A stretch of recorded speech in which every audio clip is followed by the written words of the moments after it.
I moved to South Dakota about 5 years ago. It was the first time I'd ever lived alone, and honestly, it was long overdue. My parents had been on my case for years about getting out of the house, and I finally caved. I'm not exactly a social butterfly, so the idea of living somewhere secluded actually appealed to me. The house I found was in one of the snowier parts of the state, tucked away on a stretch of land where the nearest neighbor was a solid walk away. That was fine by me. For the most part, that's exactly what I got. The first few years were uneventful in the best way possible. I kept to myself, went to work, came home, and didn't bother anyone. I never introduced myself to any of the neighbors, partly because I'm just not that kind of person, and partly because there wasn't much of a compelling reason to do so. The houses out there are so spread apart that you could go weeks without seeing another soul. Everything changed one afternoon in early February. I was at work when the snow started coming down. At first, it was nothing unusual, but within an hour, it had escalated into something else entirely. The wind picked up, visibility dropped to almost nothing, and the roads started getting dangerous. My boss eventually told everyone to head home before conditions got any worse. I drive a lifted truck, so I wasn't too worried about making it back. I've driven through plenty of bad weather before, and the truck has always handled it well. Still, there were certain sections of the drive that had me a little concerned. By the time I finally pulled into my driveway, I was just relieved to be home, but when I went to unlock my front door, I realized it was frozen solid. I stood there for a second, processing what was happening, then tried again, but it wouldn't budge. I didn't have a lighter on me or anything else that could generate enough heat to thaw the mechanism. I tried breathing on it, cupping my hands around it, even banging on it a few times out of frustration. None of it worked. I walked back to my truck and sat there, not sure what to do. The heater was blasting, and I told myself I'd just wait out the storm. Maybe it would die down in an hour or two and I could figure something out. But as I sat there watching through the windshield, the snow only seemed to fall harder. After maybe 10 minutes, I realized I was making a mistake. The longer I waited, the worse things were going to get. My truck was already half buried, and even with the lift, I doubted I'd be able to get back out of the driveway. So now, driving wasn't even an option anymore. I didn't have anyone to call. I didn't know any of my neighbors, and my parents were hours away. I tried to drive the truck out of there, but like I suspected, it was stuck. My only real option was to walk to one of the neighboring houses and ask for help. I hated the idea of it, showing up at some stranger's door asking them to take me in, but I didn't have another choice. Staying in my truck all night wasn't going to work. The gas would eventually run out, and then I'd be sitting in a freezing metal box in the middle of a blizzard. The closest house was still pretty far away, probably a quarter mile or so. By the time I reached it, I was shivering uncontrollably.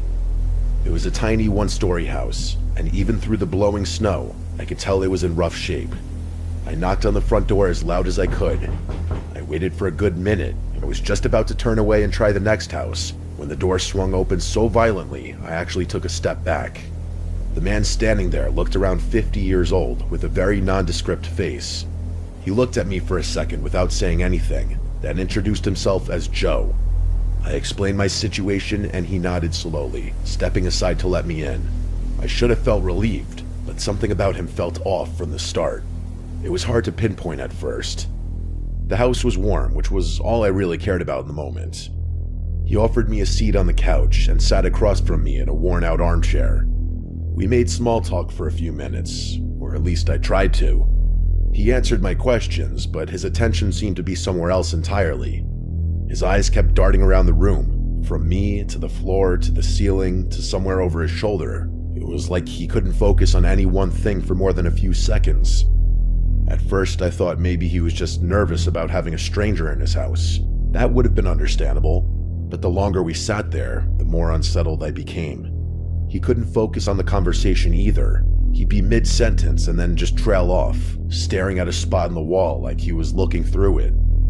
I decided I wanted as little interaction with this guy as possible. I told him I was exhausted and asked if I could just get some sleep. He seemed almost relieved by the suggestion and pointed to the couch, saying I could crash there for the night. I asked if we could turn out the light, and he flicked off the lamp without argument. But he didn't leave. He just stood there in the doorway for what felt like a full minute, not saying anything, not even moving. I lay on the couch with my eyes half closed, trying to look like I was already drifting off. Eventually, after this long, uncomfortable pause, he finally receded down the hallway toward what I assumed was his bedroom. I really did try to sleep. I was exhausted, and the couch was actually more comfortable than I expected.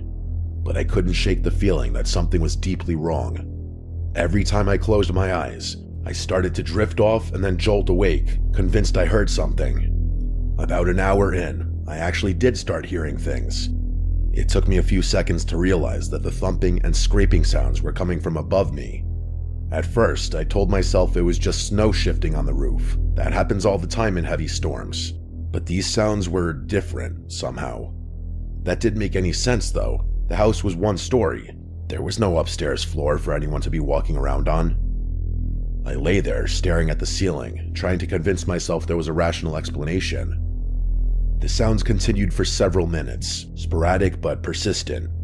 And then, without warning, there was a thump that was considerably louder than all the previous ones. It was so sudden and so forceful that I shot upright on the couch, and as soon as I sat up, I saw him. Joe was standing in the doorway again. He must have been there for a while, just watching me in the dark, because I hadn't heard him come back. My skin started feeling itchy. I opened my mouth to say something, but before I could get a word out, he literally charged at me. He jumped over the back of the couch and tackled me to the floor. The next few seconds were pure chaos. We rolled around on the carpet, and I realized he was trying to put me in a chokehold. He was stronger than he looked, and for a moment, I thought I wasn't going to be able to get him off. I kept resisting, and he started yelling. He screamed at me to stop fighting. He kept referencing this her, like I was supposed to know what he was talking about. He said she was lonely, and something about how she would find me good company. I wasn't thinking about that, though. I was fighting for my life. I finally managed to get enough leverage to shove him off me. I scrambled to my feet, grabbed my coat, and ran for the front door. I didn't even put my coat on. I was too terrified to waste any more time. Behind me, I heard that crazy fuck scream something. I'm pretty sure he said, "She's not gonna be happy," or some insane shit along those lines. I ran and didn't stop until I reached the next house. The family who answered the door were normal people, a husband and wife from the looks of it. They took one look at me and pulled me inside without asking questions. I slept on their couch that night. The next morning, I woke up to the wife, who introduced herself as Kathy. She was making everyone coffee. The three of us sat at the kitchen table, and I told them what happened. As soon as I described the house, the husband, whose name was Brandon, interrupted me. He asked if it was Joe. I said yes, and he just nodded, like he wasn't surprised at all. He told me that Joe had been a problem in the area for years, but then he told me something that gave my skin that itchy feeling again. About a decade earlier, Joe's wife had disappeared. There was never any official investigation. Nothing was ever proven, but most people in the area suspected he killed her. The body was never found. I immediately connected the dots, but kept my mouth shut for whatever reason. I still have no idea why I didn't speak up.